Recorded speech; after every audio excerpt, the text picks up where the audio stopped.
거래선에서 재고 자산이 증가한다는 의미는 그만큼 현금 흐름이 안 좋아지게 되고 외부에서 차입을 해 와야 한다는 것을 의미한다. 근데 저희들이 보면 이제 거래선을 관리하지 않습니까?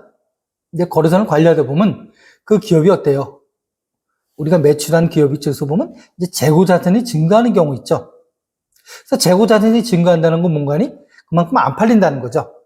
그러니까 물건이 빨리빨리 팔려고, 그죠? 그래야지만 어때요? 창고에 있는 물건이 없어야 되지만 현금화가 돼서 그게 돈이 들어와서 그렇게 들어온다는 건 의미는 뭔가니? 그만큼 뭡니까? 차입할 필요가 없다는 소리죠.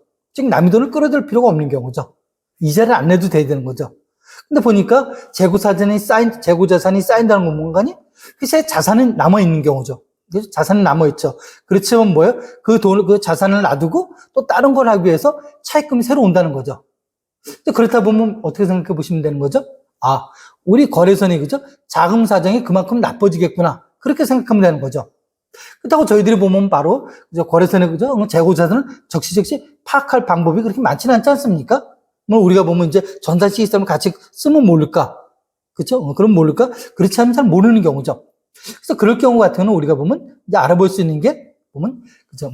감사 보고서상에 보면 이제 재고 자산이 나와 있지 않습니까? 그런 걸 이런 상태를 보면서 어떻습니까? 재고 자산이 우리 고객이 우리가 하는 거래선이 많이 늘어났다는 거 보면 자금 사정이 뭡니까? 안 좋을 거라는 그런 판단이 쓰기도 하는 거죠. 물론 보면 이제 그걸 어떻게 알 수 있는 거니? 우리한테 그죠? 수금을 제때 해준다면 문제가 없겠지만 수금하는 게 어떻습니까? 기간이 막 늘어날 수가 있는 경우죠. 이건 또 보면 고객 문제가 아니라 내 문제도 생길 수 있는 거죠. 여러분들도 마찬가지죠. 여러분 회사에서 재고 자산이 많아진다는 거는 뭐예요? 우리가 보면 그만큼 뭐예요? 돈의 그죠? 현금 흐름의 유용성이 떨어진다는 그런 소리죠. 제일 좋은 건 뭐예요? 창고 없는 게 제일 좋죠. 그죠? 고객한테 주문용은 어떻습니까? 즉시 뭐예요? 그때 만들어서 바로 주문 창고가 없잖아요. 그죠? 근데 그게 안 되는 게 보면, 그래서 우리가 보면 이제 경제적 주문량 같은 경우 있지 않습니까? 이게 보면 그 고객이 만약에 요청했을 때 2달, 3달 재고를 깔고 가지고 있지 않습니까? 합리적으로 마찬가지죠. 그래서 우리 고객들도 보면 이 재고 자산이 많이 필요 이상이 늘어났다. 그러면 그만큼 뭡니까? 현금 유동성이 안 좋아진다는 거고, 이게 바로 뭐예요? 그러니까 우리가 보면 이렇게 보시면 돼요. 우리 부실부실하지 않습니까?